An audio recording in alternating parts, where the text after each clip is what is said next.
Hello, boys and girls, and ladies and gentlemen.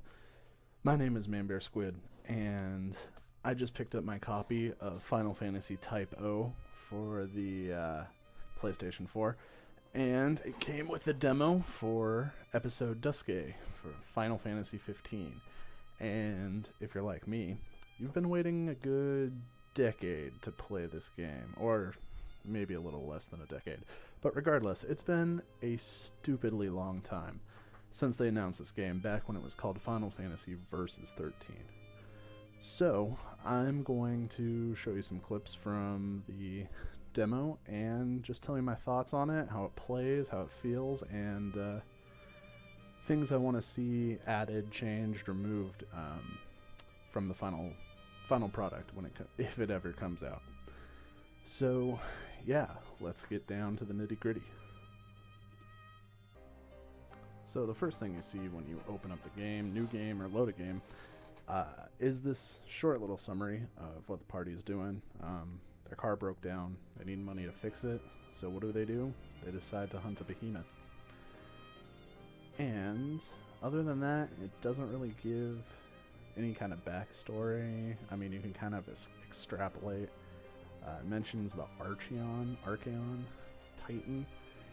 I don't know exactly what an Archeon is. Maybe it's a god. Maybe it's what they call the summons.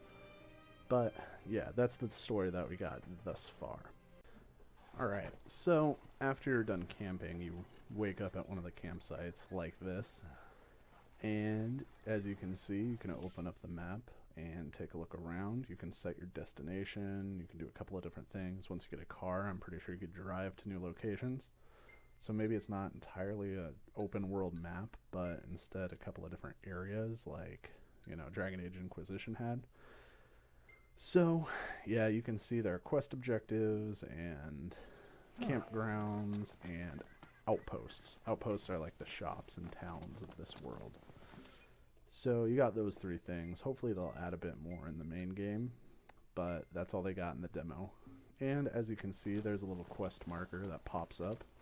So you're able to track your quests and easily find where to go. And it tells you the distance as well, which is nice.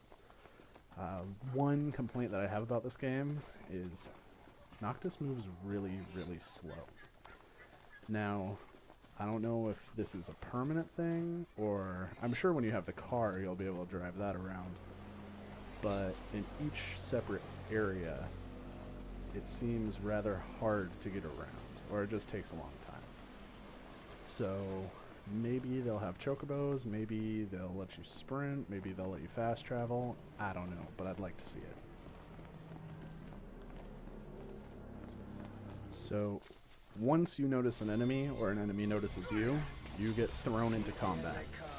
Combat is simple on the outside and a bit more complex once you get used to it.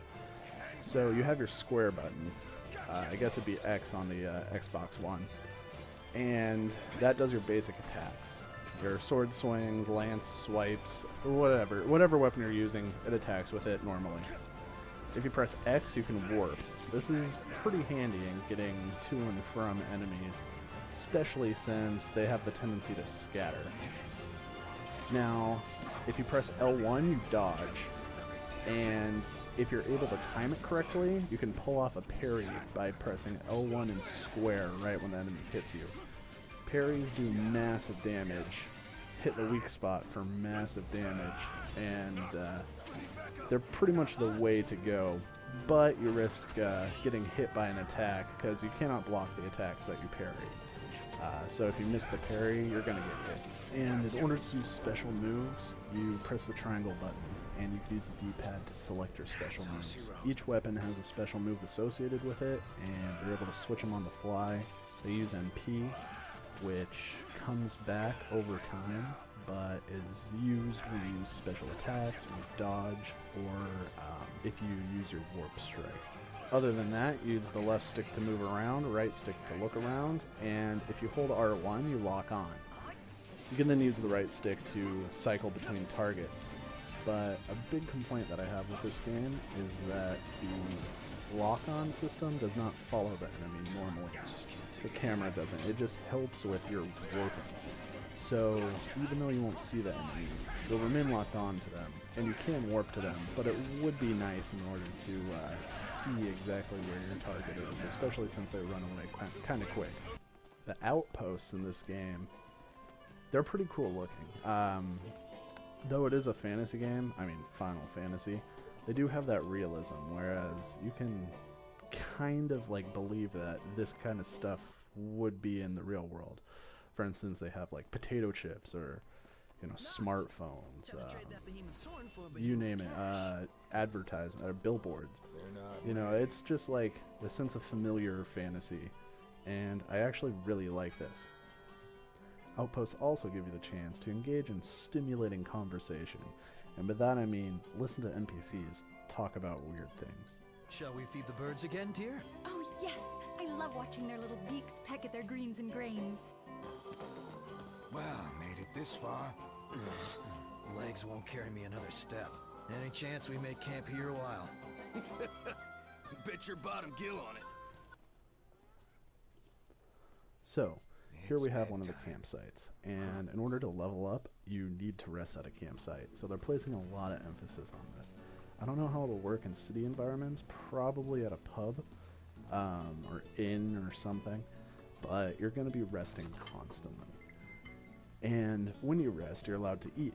So depending on the ingredients that you have, you can cook different things, which give you different bonuses, like increased experience, or increased stats, or immunity status ailments. So resting and cooking are vital in order for your survival.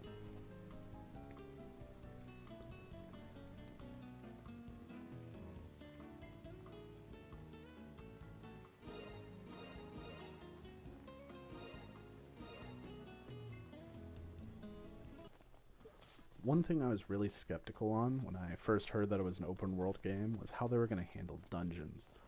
So, This goes. on the overworld map, you have these Looks a little sketchy to areas, me. and when you approach them, sketchy to me. it'll let you know that you have a checkpoint saved, and the map will switch from the overworld map to this smaller dungeon map.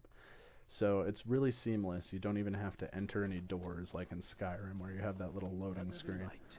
But yeah, so as you can see, the map is different, meaning we're in a dungeon.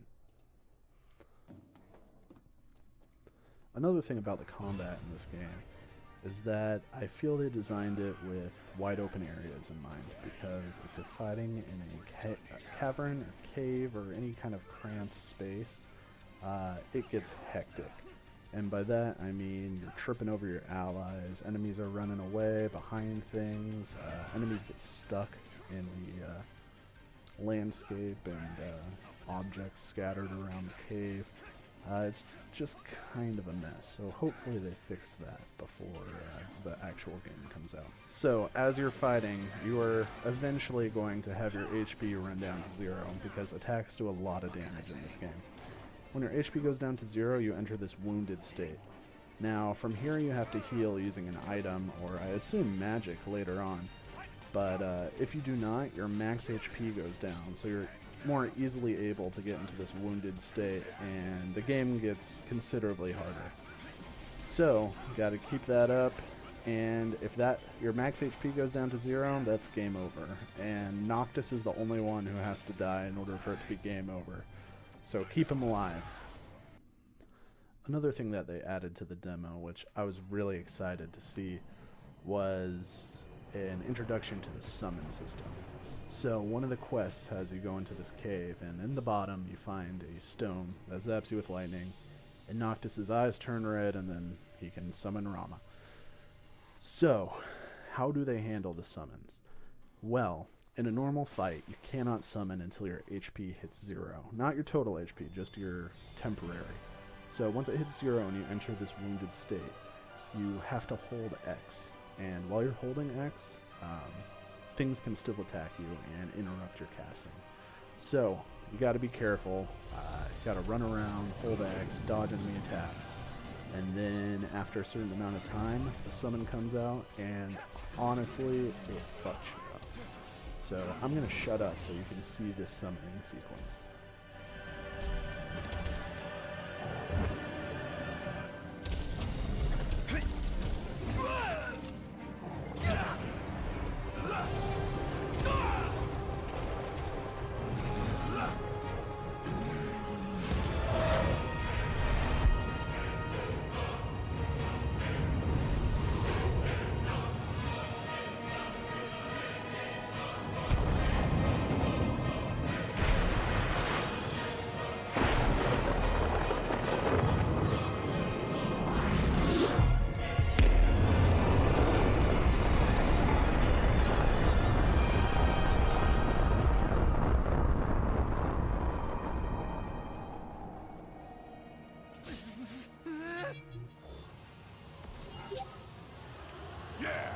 This is it! The ticket to getting our car back! Yeah, surprised we're still I'm standing. pretty proud right about now. I think I'm having a moment. Yeah, we'd better hurry over to Cindy's. So as far as your party members go, you have Gladio, big guy who uses a sword, pretty bro status. You got Ignis, he uses a knife, he's British, he'll probably betray you later. And we have Prompto, he's a little butt monkey and whines and complains. He's pretty much that kid you see hanging around Hot Topic. Oh hey look, a chocobo. Another addition to the demo is the appearance of Sid, or I guess her name is Cindy in this. I'm not sure if they changed it or maybe I just heard it wrong. But yeah, she's bending over working on your car in her little Daisy Dukes with her thong sticking out. Good job, Japan. And at the end of the demo, you give Cindy a wave and drive off into the sunset, giving you a nice little overview of the place you've been exploring and what's yet to come. So yeah, that was the demo. And now, things I liked about it were the setting. I really liked the present day items and the fantasy setting.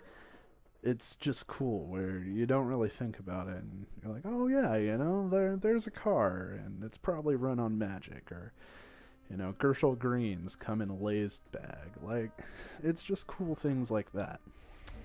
Then, also, I really like the summons. I like the cinematic style. Unlike Final Fantasy 13, where they just kind of came out and, you know, did a couple attacks, and I guess I had the Gestalt mode, but I missed the cinematic, like Final Fantasy 10, where you had these, not long, but like decent cinematics where the summons come out and do their thing. Things I think they need to improve on are the combat, especially the camera during combat. They also need to work on being able to move around better and not get tripped up over your allies. Finally, I think the voiceover needs some work. Maybe they'll iron it out when it finally comes out, but I don't know. NPCs in particular were kind of cringy, so hopefully they get those things worked out. And finally, I'll leave you guys with the little story trailer that you see at the end of the demo. It's in Japanese, but also I want to say thanks for watching, and I'll be putting out more videos for this, probably Type O. I'll go over some of that, and just other games in general. So yeah, I'll see you then.